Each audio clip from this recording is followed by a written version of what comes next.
오랜만에 날이 풀려서 어제 산에 좀 올라갔다 왔습니다. 저희가 농사 짓는 농장이 있습니다. 주로 이제 야트막한 산이지만 그래도 산을 한번 다 돌아보려면 굉장히 넓은 장소라서 좀 많이 추웠습니다. 농장에 올라가 본 이유는 며칠 전까지만 해도 영하 20도, 영하 25도 막 이렇게 추위가 있었어요. 그래서 혹시라도 농작물 피해가 혹시 있지 않을까 싶어서 산에 올라가 봤습니다.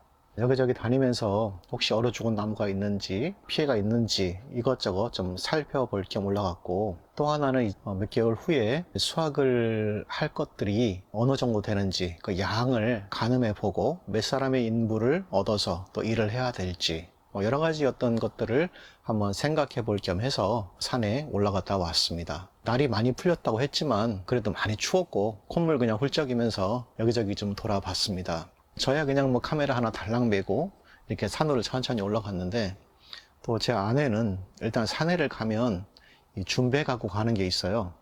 이렇게 뭘 캘 수 있는 조그마한 괭이 하나, 그 다음에 혹시 뭐 담아올 수 있는 뭐 봉다리 같은 거 있죠. 그거를 꼭 챙겨가요. 제가 한마디 했죠.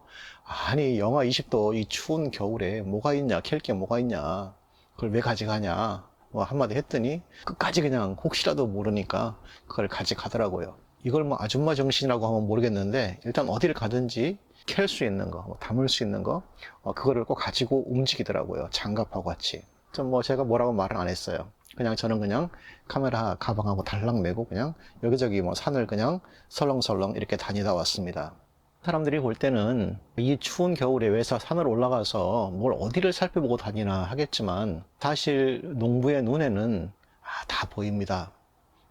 산 어디에 뭐가 있고, 또 다 얼어붙은 것 같지만 그 산 바닥에는 뭐가 있는지, 혹은 어디에 있는 나무가 어떻게 있었는데 갑자기 안 보인다 뭐 이런 것들이 있잖아요. 아마 농사 짓는 분들은 다 아시겠지만 어디에 있는지 정확히 알잖아요. 땅이 아무리 넓어도 본인이 농사 짓는 그 땅을 왜 모르겠어요. 그래서 여기저기 살펴보고 그렇게 다녔습니다. 다니다 보니까 제일 먼저 두릅이 눈에 띄더라고요. 왜냐하면 나무가 이제 하얗잖아요. 멀리서 보더라도 두릅 군락지가 여기저기 보입니다. 그 두릅 나무가 이렇게 보니까 손으로 이렇게 펼쳐서 한번 대보니까 내년 봄에는 한 30에서 한 40g 정도? 그러니까 두릅 하나가 30에서 한 40g 정도 될 만한 것들을 제법 많이 수확을 할 수 있겠더라고요. 그러니까 그런 것들을 이제 좀 보면 어느 정도 수확을 할 건지, 몇 사람 인부를 얻어야 될지 이런 것들을 알 수가 있어요. 또 이제 여기저기 다니면서 작년에 수확하고 남은 가지들이 잘 자랐는지, 얼마 전 추위에 얼어 죽지 않았는지 이런 것들을 좀 보면, 대량 이제 두릅 세력들을 보면 올해는 뭐 몇백 박스를 딸 것 같다 뭐 이런 생각들이 됩니다. 그러면 아마 1000박스를 딸 것 같으면 몇 사람이 필요하고, 또 뭐 두릅만 있는 게 아니니까 그런저런 이제 계산들을 하면서 이제 이렇게 저기 산을 이렇게 왔다 갔다 했습니다. 하다 보니까 좀 죽은 두릅들도 꽤 많아요. 얼어 죽어서. 너무 추워서, 뭐 제가 있는 지역은 너무 추운 지역이라서 많이 얼어 죽습니다. 죽기도 하고, 또 어떤 경우는 이제 전지를 해서 잘 자라다가도 겨울이 일찍 오면 위에 순이 죽습니다. 그러면 내년 봄에 수확 못하고 자르고 다시 이제 나무를 키워야 되는 그런 일도 발생하기 때문에 여기저기 다니면서 나무를 봅니다.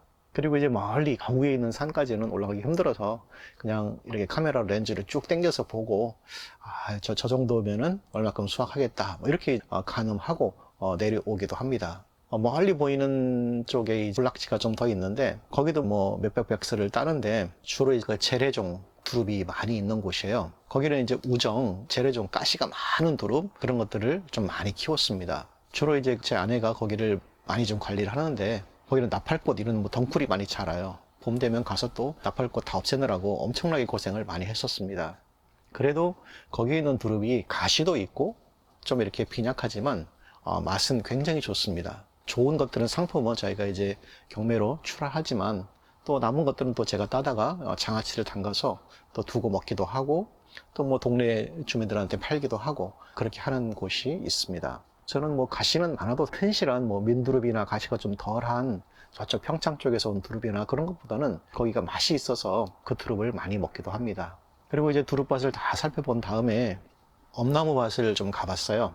엄나무 이제 뭐 한 4년, 5년 전에 또 따로 만들어 놓은 엄나무밭이 있는데, 거기 가서 보니까 이제 작년부터 조금 순을 채취했거든요. 작년부터 채취하기 시작한 그 밭에 가보니까 한 4년 정도 지나니까 가지들 있죠. 가지가 한 25개에서 한 30개 정도 이렇게 만들었어요.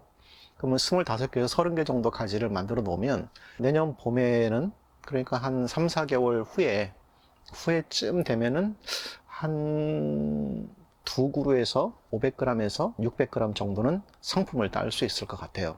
실제로 엄나무를 판매하는 사람들 이야기를 들어보면 한 3, 4년 지나면 순을 뭐 30개, 40개 만들고 그 다음에 뭐 몇 킬로씩 수확할 수 있다고 하지만 그것은 말도 안 되는 이야기고요. 실제로 이렇게 30개, 40개 순을 이렇게 만든 다음에 따보면 하나에 한 20개?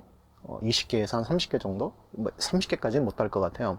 많아야 한 20개 정도. 20개만 따도 많이 따는 거죠. 그렇게 따면 한 4년생 한 두 그루 정도면 한 5, 600g 정도 되는 상품을 이렇게 판매를 할 수가 있습니다. 그 정도 할 수 있고, 그 다음에 뭐 나머지 것들은 이제 좀 하품으로 이렇게 해서 장아찌 담그는 용으로 판매할 수 있을 정도는 돼요. 그 나무들을 보니까 뭐 세력들도 좋고, 뭐 벌써 그냥 이렇게 그 겨울을 이겨내려고 막 그냥 막 시뻘겋게 나무가 변해서 추위를 좀 이기는 것들을 볼 수가 있었습니다.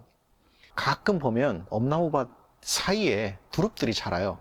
그런데 이상하게도 왜 그런지 모르겠는데 엄나무밭 사이에 자라는 두릅들이 아마 제가 볼 때는 그 새들이 아마 두릅 씨를 먹고 이렇게 배설물을 저 엄나무밭에 떨어뜨려서 아마 자라는 것 같은데, 그렇게 자라는 두릅들이 굉장히 튼실해요. 땅이 해토되면 그 두릅들은 전부 다 캐서 다른 곳으로 옮겨야 되지 않을까 싶습니다. 물론 뭐 캔다는 이야기는 수확을 못 한다는 이야기겠죠. 내후년에 수확할 것을 생각하고 또 두릅들을 다 캐서 다른 곳으로 옮기면 잘 살 것 같습니다. 그리고 이제 그 중간중간 이제 그 길, 사람들 다니는 길 있죠. 길 옆으로는 쭉 그냥 그 마가목을 심어 놨어요. 마가목을 잘 모르시겠지만 마가목은 이렇게 그 빨간 열매, 포도송이처럼 막 쫙 달리는 그런 열매가 있습니다. 그런데 저는 의도적으로 마가목 그 뭐라 그러죠? 열매는 수확하지 않아요. 오히려 그 열매를 수확할 수 있는 나무는 다 자르고 오히려 순을 수확하려고 합니다. 마가목 순이 어떻게 보면 가장 일찍 나오는 순 중에 하나예요. 사람들은 거의 이걸 드셔보신 분은 별로 없을 것 같은데 향이 있습니다. 독특한 향이 있어요. 좋아하시는 분은 좋아하고 싫어하는 사람들은 거의 못 먹습니다. 한국 사람들 중에서 고수를 드시는 분은 엄청 좋아하지만 또 고수를 못 먹는 사람들은 뭐 정말 막 그냥 먹지를 못할 정도로 먹기 싫어하잖아요. 그것처럼 이 마가목 순도 좋아하는 사람은 엄청 좋아합니다. 그리고 이제 순도 전지를 잘 해주면 굉장히 많은 순을 수확할 수 있습니다. 뭐 가장 먼저 나오는 봄나물 중에 하나다라고 생각을 하시면 되는데 거의 마가목 순을 재배하는 사람은 없어요. 물론 순을 재배하기 위해서는 순을 따자마자 전지를 막 해줘서 그 다음에 이제 순을 얼마만큼 재배할 건지 이걸 염두에 두고서 순을 이렇게 재배할 수 있게 전지를 해줘야지만 많은 순을 딸 수가 있습니다. 그래서 마가목도 이제 보니까 뭐 얼어 죽은 거 없이 튼실하게 잘 자라고 있습니다. 뭐 추위를 견디는 모습을 보니까 예쁘기도 해요.